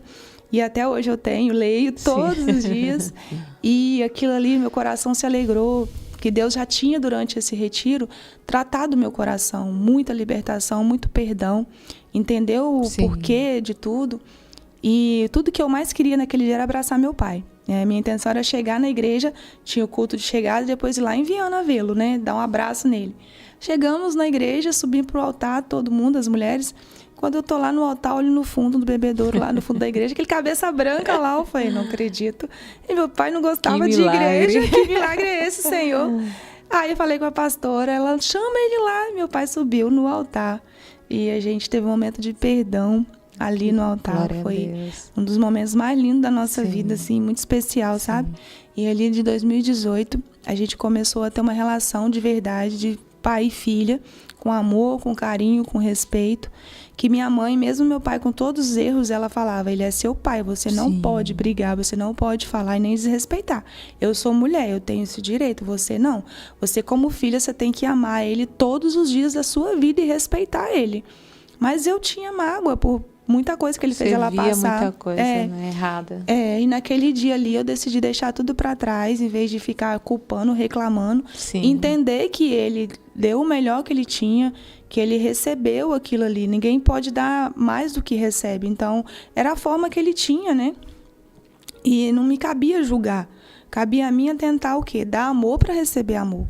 Não tem como você receber amor se você não der amor. Então, se eu queria ser amada por ele, eu tinha que mostrar o amor para ele conhecer esse amor de filha e querer retribuir. E aí a gente começou a ter essa relação bonita de novo. E logo em seguida ele ficou doente, sofreu o princípio de AVC, foi um momento muito difícil. E ele ainda fumava, ainda bebia muito. E aí numa consulta com o cardiologista, o médico falou, seu Sebastião, o senhor fuma e bebe tanto por quê? Aí ele falou, meus amigos chegam do serviço, vamos todo mundo beber, todo mundo vai, eu vou também. Aí o médico falou com ele, cadê seus amigos? Te trouxeram aqui na consulta? Quem está aqui com o senhor é sua filha, saiu do trabalho dela, trouxe o senhor aqui, largou tudo. Sua filha, como o senhor disse, não tem mãe, só tem o senhor quer deixar ela órfã? Se o senhor não parar de beber e de fumar, com 6 meses o senhor vai morrer, meu camarada. Falou bem assim o cardiologista com ele. Aí ele falou com o cardiologista, não brinca? Ele falou assim ainda.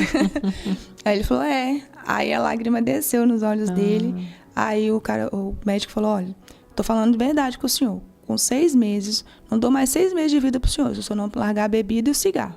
Se o senhor quiser viver, o senhor para. Ainda tem tempo. E aí a lágrima desceu ali, ele falou, tá bom. Aí ele falou, bem humilde, né? Ele falou, filha, nunca mais você vai me ver beber e nem fumar. Vou fazer isso por amor a você. Aí me lembrei que minha mãe tinha feito a mesma coisa. Tinha conseguido, né, parar com o cigarro. Sim. Só que ele era o cigarro e a bebida, todos os dias. Ai, meu 3 maços de Deus. cigarro por dia.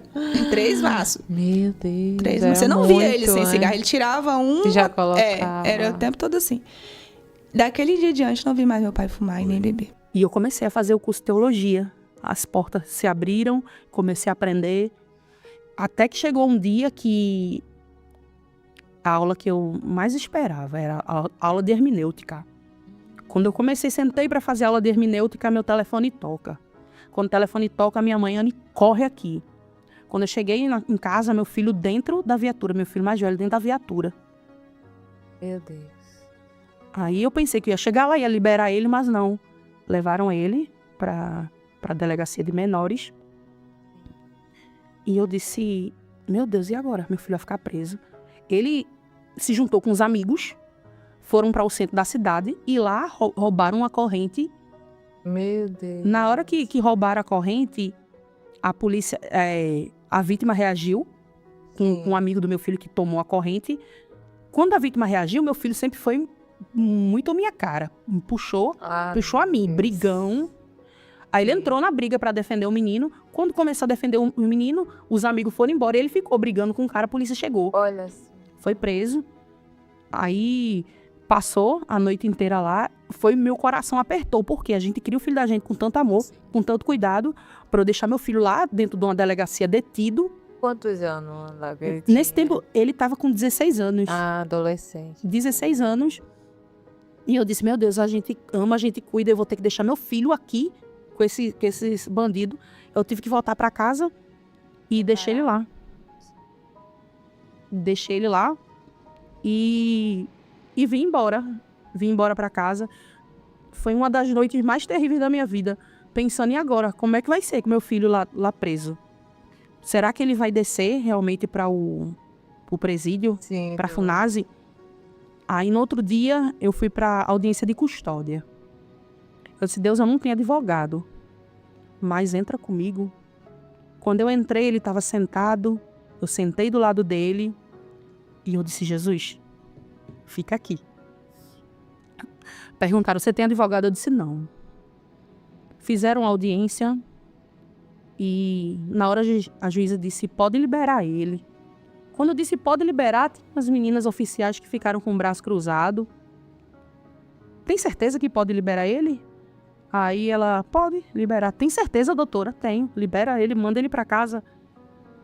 Quando a gente saiu, colocaram a gente na sala e disse, olha, eu não sei o que aconteceu aqui, mas é a primeira vez que essa juíza libera algum menor por roubo. Então, eu vi que já foi Deus cuidando dele, dando um livramento ali. Ele já fazia isso? Foi a primeira vez que ele... Rapaz... Ele já vivia nesse... Ele sempre foi um jovem muito caseiro, ele sempre me ajudou, ele sempre foi meu suporte de tudo. Como ele era o mais velho, ele me ajudou a cuidar de todos os irmãos menores. Então, mas depois ele começou a se soltar. Com os Quando amiguinhos. começou a se soltar, começou a dar dor de cabeça, viu? Foi quando aconteceu essa situação com ele. Sim. Mas o tempo passou, tudo começou a se aquietar um pouquinho em casa. Foi quando veio a nossa festividade de 8 anos da comissão Mulheres de Fé. Minha mãe sempre foi muito zelosa com a igreja. Então, minha mãe... a festividade geralmente era em outubro, minha mãe começa desde dezembro a organizar tudo. A preparar a festa inteira durante todo o ano, comprando lembrancinha, preparando lancha, organizando fardamento, decoração. Então, ela sempre foi muito zelosa. E o meu filho, Rafael, ele era o que ajudava a gente em tudo. Ele era o suporte pra gente. Precisava comprar alguma coisa, ele era muito desenrolado. Às vezes eu ia trabalhar e dizia, olha, toma filho, vai comprar, vai fazer a feira. Ele ia fazer a feira 13 anos de idade. Então ele desenrolava tudo. Sim. Ele era muito querido, muito querido. Então o que aconteceu? Um dia antes, no dia 31, foi a festividade. Ele chegou na igreja com minha mãe, organizou, ajudou ela a fazer decoração, trouxe refrigerante, quebrou gelo. Foi uma festividade abençoada, foi coisa de Deus. E nesse dia eu lembro que Deus ele falou comigo. Sim. Disse que ele era livramento de arma de fogo na vida dos meus filhos. E eu tinha um processo muito grande para passar. Deus ele permitiu um vento muito grande na minha vida. Mas, se eu suportasse esse vento, ele ia começar a abrir as portas. Porque até então era tudo muito estreito. Foi quando no dia 1º, meu filho, pela madrugada ainda, ele chegou perto de mim todo triste. Eu disse, foi o quê? Ele disse, eu queria tanto ir na praia, mas eu sei que a senhora não vai deixar. Eu sei que a senhora não vai me dar dinheiro também. Todo mufino, eu disse, deixa de ser bobo, eu vou te dar, eu vou deixar tu ir. Aí pela manhã ele se organizou com as irmãs dele, porque ele tem irmãs por parte de pai, né, amigos. E não era a primeira vez, ele sempre tinha costume de ir. Mas ele pensou que nesse dia eu não ia deixar, porque eu não ia dar dinheiro pra ele ir. Era o que te ajudava mais. Era. Né? O Rafael era o desenrolado. Foi quando o Rafael ele foi na praia. E eu me lembro que eu tava dormindo. Quando eu tava dormindo, eu ouvi dizendo, uma pessoa entrando na minha casa e disse, olha, teu filho se afogou. Eu me acordei no susto. Quando eu me acordei no susto, eu disse, rapaz, que revelação. E voltei a dormir. Quando eu voltei a dormir, passou um tempinho, chegou os irmãos dele, os outros irmãos que ele tem. Disse, olha, Anny, Rafael desapareceu na praia. Rafael desapareceu, era só o que eu sabia. Na hora eu me levantei e fui orar. Porque um tempo atrás, eu tava pregando na igreja e falava muito sobre Jó. Quando o vento sopra, a mulher dele disse, olha, amaldiçoa teu Deus e morre. Mas ele tem a postura, né? Ele tem a postura. Então eu falava muito para as irmãs para aprender a ter autocontrole. No dia que a morte bater na porta, no dia que o desespero chegar, no dia que a prova chegar, a gente tem que aprender a ter postura, não se desesperar. Porque o próprio salmista, ele diz, eleva meus olhos para o monte, de onde me virá o socorro? Então não adianta quando o desespero chegar, a gente contar história para um e contar história para outro, postar na internet. O último subterfúgio que a gente procura é em Deus. Então quando eu escutei aquela história que ele tinha desaparecido, eu disse, eu vou orar. Eu disse, Deus, eu sei que o Senhor não vai deixar isso acontecer. Meu filho desapareceu, mas meu filho vai aparecer. Peguei o Uber e fui pra praia. Quando eu cheguei lá, já era 4 horas da tarde. Eu ainda vi o helicóptero passando, procurando por ele. E o que aconteceu? Fiquei sabendo que as meninas me contaram que na hora de vir embora, já na ida, ele disse, imagina se eu morresse afogado. Dentro do ônibus, ele falou. Imagina se eu morresse afogado. Aí depois ele, Deus me livre, a pior morte que existe é morrer afogado. Deus me livre morrer afogado. Curti o dia inteiro na praia com os irmãos. Sim. Na hora de vir embora, entrou ele, né? Mais uma irmã de consideração que ele tinha e outros meninos para dar o último mergulho. Vamos dar o último mergulho. Quando ele deu o último mergulho, o mar deu uma corrente de retorno. Ah, meu Deus. E puxou ele. Quando eu soube disso, que teve a corrente de retorno, eu já sabia que eu não ia achar mais ele vivo. Sabia que era só a notícia da morte dele. E o que eu acho interessante é que eu me formei como bombeiro. Mas eu tive aula de natação, tive aula aquática, mas até hoje eu não sei nadar. E o que eu sempre dizia era, se alguém estiver morrendo afogado, vai morrer afogado, porque eu não vou entrar para salvar. Porque senão vai ser 2 vítimas. A única pessoa que eu entraria para salvar era se fosse um filho meu, eu entraria. E o que eu acho muito revoltante é que os bombeiros, quando o meu filho estava afogando, eles não quiseram entrar para salvar ele. Não quiseram entrar. Contar se afogando. Porque não tinha equipamento de resgate. Ah, sim. A correnteza estava muito forte. Não tinha equipamento. Foi quando chegou um bote para salvar. Ele já não estava mais aguentando. já não estava mais aguentando. Quando conseguiram pegar ele ainda estava acordado, colocaram ele dentro do bote, o bote virou. Ai, meu Deus. O bote virou e quando o bote virou, ele afundou. Quando eu cheguei lá, eu vi aquela movimentação toda. Eu disse, Jesus, e agora? Porque enterrar um marido, tudo bem. E eu acho que o pior não é nem só a morte, porque se eu chegasse lá e eu visse ele, eu ia chorar, tudo bem, mas ele ficou desaparecido. Repercutiu muito lá onde a gente mora, passou... Até hoje, se o povo for procurar, tem muita reportagem, porque ele ficou desaparecido, foi um trabalho de resgate muito grande que tiveram para localizar o corpo. No mesmo dia conseguiram achar? Não. Eu lembro que eu disse, Jesus, eu vou voltar para casa sem meu filho. E tive que voltar sem ele. E eu cheguei na casa da minha mãe e eu disse, Jesus, e agora? Jesus disse, canta. Em todos os processos que eu passei na minha vida, por mais difícil que fosse, Deus, ele sempre me mandava eu cantar. No primeiro caso foi quando eu perdi o meu esposo. Eu entrei no banheiro, comecei a cantar. Quando foi a situação do meu filho detido, Deus disse, canta. Comecei a cantar. Mas eu disse, Jesus, cantar agora, nessa situação vai ser difícil. E em todos esses processos sempre foi o mesmo hino que embalou, que é o hino de Fernanda Brum, Espírito Santo. Eu me lembro que eu jogada no chão da casa da minha mãe, Deus dizia, canta. E eu comecei a cantar e esse hino traduz tudo. Aquele hino aí. Espírito Santo, ore por mim, leve para Deus tudo aquilo que eu preciso. Espírito Santo, use as palavras que eu necessito usar, mas não consigo. Me ajude nas minhas fraquezas, não sei como devo pedir. Espírito Santo, vem interceder por mim. Glória.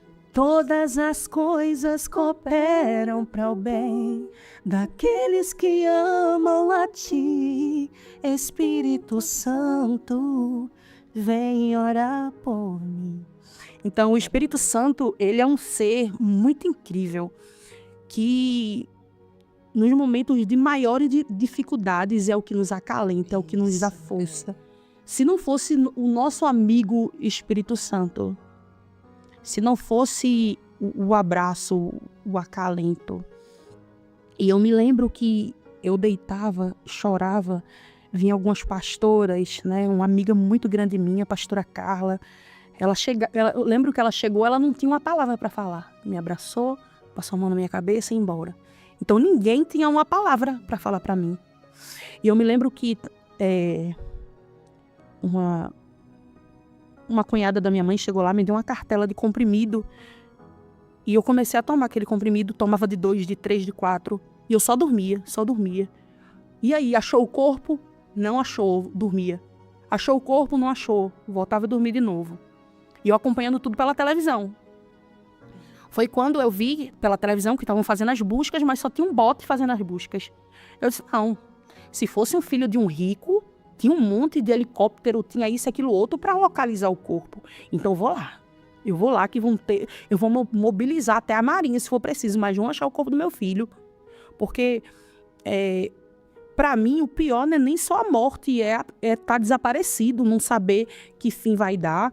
E os especialistas... Você queria o corpo para enterrar. Sim, os especialistas diziam, ou depois dessa corrente de retorno, ou vai levar para o alto mar, ou a gente vai achar lá nas esculturas, que ele faleceu na praia do Pina para Boa Viagem, e foi quando eu cheguei lá. Quando eu cheguei lá, estava a reportagem, quando eu pisei o pé lá, tinha acabado de localizar o corpo dele.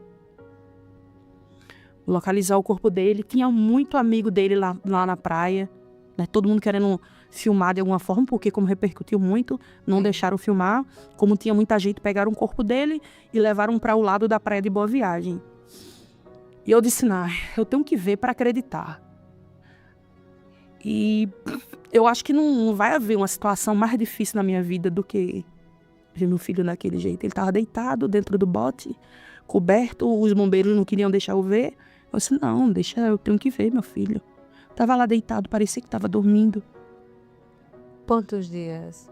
A gente Próximo. conseguiu localizar ele no outro dia. No No outro dia à tarde, a parte da tarde. A gente foi, fez o sepultamento no terceiro dia. Então foi uma sequência de dias difíceis. O primeiro, o desaparecimento. O segundo dia, a localização do corpo dele. E o terceiro dia, o dia do sepultamento. Eu me lembro que nesse dia do sepultamento, quando eu cheguei no cemitério, tinha uma irmã lá que, quando eu cheguei, ela já estava lá. Era como se fosse alguém enviado por Deus ali.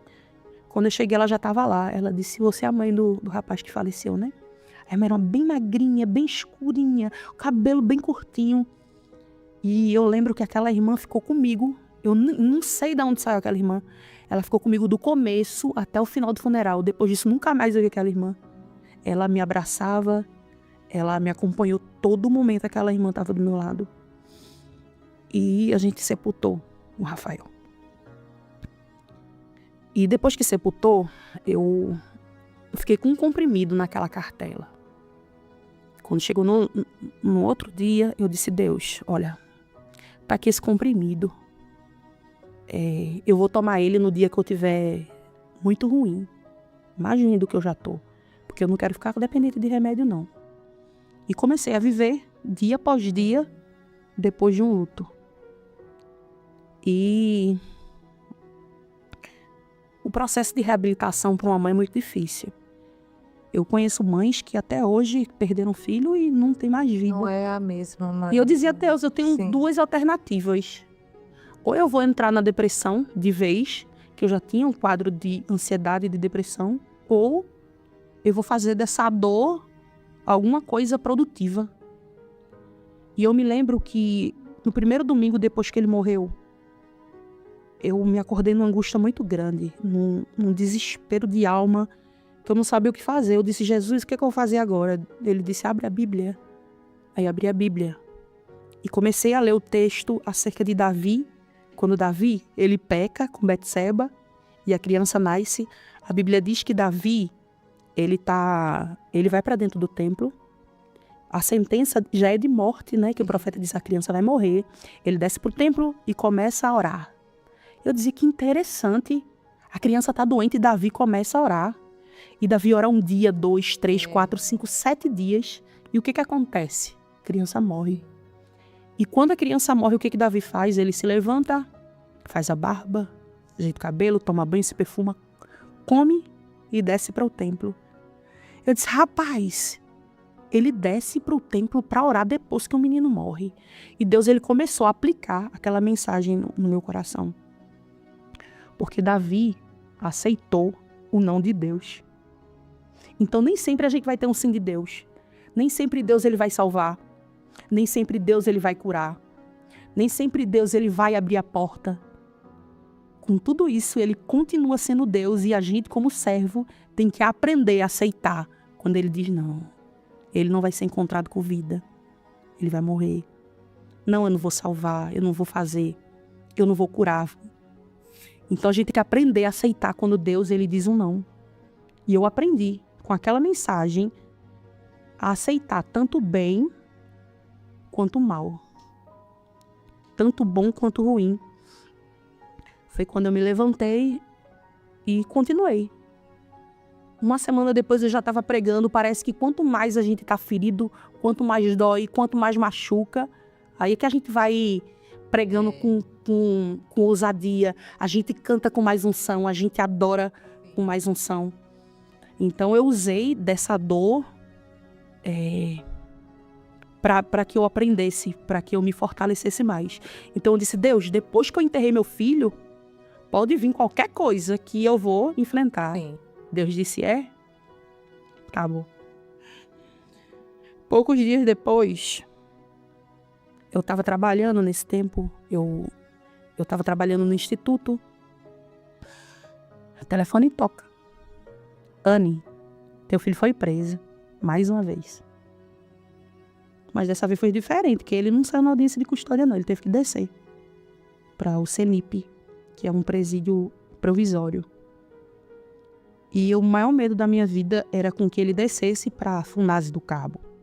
Porque se você for pesquisar a quantidade de rebelião que tem dentro da Funase do Cabo, é muito grande. Inclusive, teve algumas situações de arrancarem cabeça de menor e fazer de bola de futebol, arrancar o coração e escrever na parede, o inferno é aqui. Pra você ver os jovens que tem ali dentro. Eu conheço o Cabo, mas a prisão lá nunca pesquisei pra... Pois é, então tem Nunca soube, né? muitos presídios, inclusive essa Funase, agora ela foi desabilitada, foi colocada, se eu não me engano, é de Pirapama. Mas os menores infratores parecem que são pior do que o povo que já é adulto. Sim. Então é um pior que o outro, é facção. Eu disse, Jesus, e agora? Meu filho ali dentro, meu filho cair pra dentro daquele presídio. E eu voltei pra casa, quando disseram que ele ia ficar preso, eu disse, Jesus, e agora? Ele disse, canta. Eu disse, Jesus, um morto, Deus. E o outro preso, e agora? Tudo tentando me desestabilizar, tentando me tirar do alvo, mas Deus, ele me fortaleceu através da palavra, através do louvor, através de mulheres de Deus que Deus ele colocou no meu caminho. Lá atrás eu pensava que aquelas meninas eram as comparsas que fechavam comigo. Mas não, hoje em dia que quem fecha comigo são as mulheres de oração que Deus ele me deu, que a cada processo que eu passo, elas estão comigo. Então, para cada pessoa farsante, mentirosa, interesseira que Deus tirou, Deus ele trouxe pessoas para agregar, para fortalecer no ministério, para estar ali intercedendo pela minha vida. E eu disse, Deus, eu não posso fazer nada pelo meu filho agora. Então, entra com ele lá dentro. Eu lembro que a primeira noite que eu passei, eu chorava que nem criança. Porque eu dizia, imagina o coração de uma mãe com um filho morto e com outro filho preso. Pedaçado. Totalmente destruído. E eu me lembro que na primeira visita que eu fui fazer ele, quando ele saiu, ele olhou pra minha cara, sorriu, me abraçou. E eu tive que enfrentar uma dificuldade muito grande. Por quê? Porque na primeira vez que meu filho foi preso, ele se soltou, ele tinha que ser acompanhado pela justiça, como é menor, então ele estava em medida socioeducativa. Tinha um rapazinho que era muito amigo dele, que dormia dentro da minha casa. Ele dormia dentro da minha casa. E nesse dia que eu fui levar ele para fazer o acompanhamento, esse rapaz dormiu dentro da minha casa, esse amigo dele. E ficou o Rafael, nesse tempo que o Rafael era vivo, ficou o Rafael, ficou os outros meninos, e a minha cunhada mora bem na frente da minha casa. Então minha cunhada sempre me ajudava a cuidar dos meninos. Mas nesse dia, nesse tempo a Mariana tinha 3 anos, esse rapaz ficou dentro da minha casa enquanto eu saí. Mas quando eu voltei, o meu filho, o Levi, ele disse, olha mãe, aconteceu um negócio, eu vou contar para a senhora. Ele disse que não era para contar. Eu disse, o que foi? Ele disse, o rapaz, ele tava com a Mariane pelada em cima dele. Eu fiquei sem chão. Sua filha em cima dele? Porque ele tirou a roupa da minha filha e não chegou aos finalmente, mas ele abusou da minha filha. E naquele dia eu fiquei com uma revolta tão grande que eu disse, Deus, me segura para não fazer besteira. Nesse dia foi uma revolta muito grande dentro da comunidade. Quando a comunidade ficou sabendo, os meninos tudo de facão, querendo matar ele. A polícia veio e não levou ele preso porque ele era menor. E quando meu filho foi preso com esse rapaz. Ai, meu Deus. Foi preso com esse rapaz. E... Seu filho já era de maior, segunda? Não, tinha 17. Ainda era menor, então. Tinha 17 anos. Isso foi ano passado, inclusive. Meu filho foi preso com esse rapaz. E quando meu filho foi preso, eu disse, Deus, cuida do meu filho lá dentro. Meu filho disse que logo quando ele chegou, o menino resgatou ele, deu comida, deu roupa, deu um colchão para ele deitar. Então eu vi o cuidado. Deus, ele estava tratando com ele, porque tem gente que só aprende no tranco. Então ele teve que aprender dentro da dificuldade. Ele teve que passar por todo aquele processo para aprender a valorizar o carinho de uma mãe, o amor de uma mãe, da mulher que ele tem. Então ele teve que passar por tudo aquilo ali para aprender. Deus disse, ele tá, do mesmo jeito que Deus falou comigo lá atrás, falou com minha mãe a respeito de mim, Deus falava comigo. Até hoje ele fala, o menino tá na palma da minha mão. Então foi necessário ele passar por isso. Mas quando ele chegou lá dentro, ele disse esse cuidado todo, que Deus protegeu ele, cuidou dele lá dentro. Mas tinha um rapaz que tinha mexido com minha filha.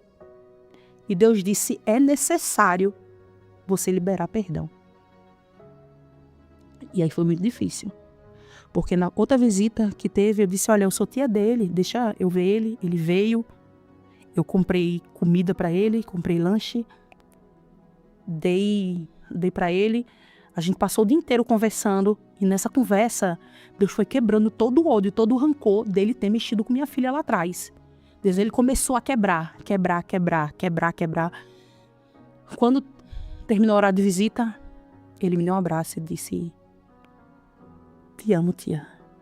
Me abraçou e foi embora. E ali eu disse, Deus, lá atrás o Senhor me perdoou. Lá atrás eu era errado, o Senhor me abraçou. Então quem sou eu agora? Para colocar ele em condenação. E eu liberei perdão para ele, abracei. Graças a Deus, hoje ele é um rapaz que me respeita muito. E Deus, ele me levou lá dentro daquele presídio de menores para aprender a perdoar e para o meu filho também aprender muito sobre a vida, né? Sim, sim. E todo esse tempo ele lá preso e Deus dizendo canta, porque no tempo certo ele vai sair, no tempo certo. Eu me lembro que nesse dia eu fui para a igreja, tinha acontecido uma situação muito difícil com minha família, né, da parte do meu irmão. E caso de que ia rolar polícia, ia acontecer morte. E eu fui para a igreja, só Deus sabe como é que eu tava. Deus usou uma pastora chamada Ana, mulher de Deus, para mim. E disse que por esses dias Deus estaria abrindo as portas. No outro dia eu estava no trabalho, o telefone tocou e graças a Deus, naquele dia ali, meu filho, ele foi liberado. Ele foi liberado e tudo isso que eu enfrentei, todo esse processo que eu vivi, se não fosse a adoração, se não fosse o louvor, eu acho que eu não teria me fortalecido, eu não teria tido forças para suportar tudo que eu passei. E para honra e glória de Jesus, ele mudou bastante. E depois de todo esse processo de perca, de luto, de choro e de dor, Deus, ele nos presenteou com uma aluna, que é minha neta, minha primeira neta, né? Que já é pai. Vai nascer daqui a 2 meses. Daqui a 2 meses, Deus, ele tá trazendo de volta, né? Porque é 1 ano e 8 meses que eu perdi o Rafael. Então era como se Deus estivesse dizendo, olha, eu vou trazer aqui a alegria de volta para os seus lábios, para sua família. Glória a Deus. Então Deus, ele estabeleceu a alegria da nossa família através dessa criança.